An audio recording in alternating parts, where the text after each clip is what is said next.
Ich würde sagen, dass schon nach 2 Monaten sich diese Ausgaben wieder rentiert haben. Die Anfangsinvestition ist vertretbar und der Return on Invest ist extrem hoch.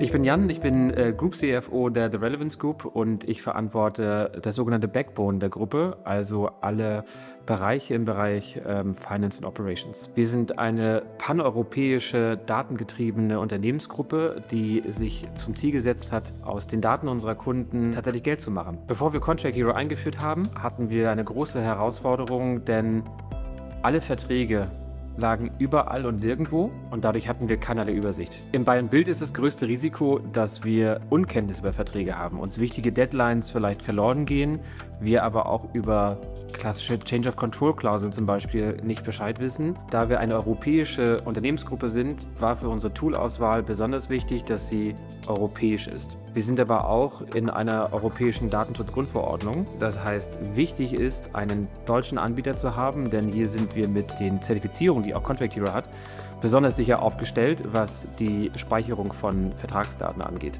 Für uns war Contract Hero der Sieger der Auswahl im Vertragsmanagement-Tool, da Contract Hero die einzige Plattform war, die in der Lage war, die Masse an Daten, die wir im Buy and Build haben und auch mit der umfangreichen Unternehmensstruktur, die wir haben, abbilden zu können. Für mich persönlich war es wichtig, dass wir unterstützt werden bei der Einführung, denn viele Tools werden dir vor die Füße gekippt und du musst selbst dafür sorgen, dass alles funktioniert. Wir hatten von Contract Hero ein Onboarding-Team, was uns begleitet hat während der Implementierung. Heute sind wir so weit, dass wir knapp 1000 Verträge bereits in Contract Hero implementiert haben.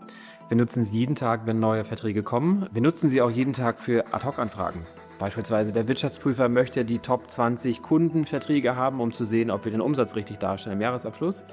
Das ist mit Contract Hero jetzt ein einfaches, weil wir in der Lage sind, zentral auf die Daten zuzugreifen. Das ist eine extreme Erleichterung. Ein halbes Jahr nach der Einführung von Contract Hero konnten wir alleine durch die Zeitersparnis ca. 40.000 Euro realisieren. Wir sind heute schon deutlich weiter. Wir sind fast ein Jahr nach Implementierung. Alleine die Zeitersparnis weiter hochgerechnet hat schon einen Wert von nahezu 100.000 Euro. Wir gehen Stand jetzt davon aus, dass ca. 15% unserer großen Beschaffungskosten, die wir haben, weiter gespart werden können, indem wir Einkaufsvorteile nutzen. Unternehmen, die jetzt noch mit klassischen Ordnern, SharePoints oder OneDrives arbeiten, würde ich ganz klar empfehlen, dass sie Contract Hero nutzen, denn die Transparenz, die dort gewonnen wird und das in einer Leichtigkeit, ist unschlagbar und jederzeit sind die Informationen im Zugriff. Das ist ein Asset, was man sonst, glaube ich, nicht hat.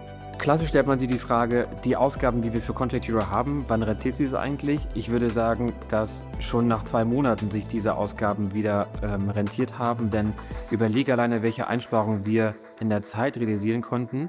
Das ist ein Bruchteil der Kosten, die durch Contract Hero entstehen.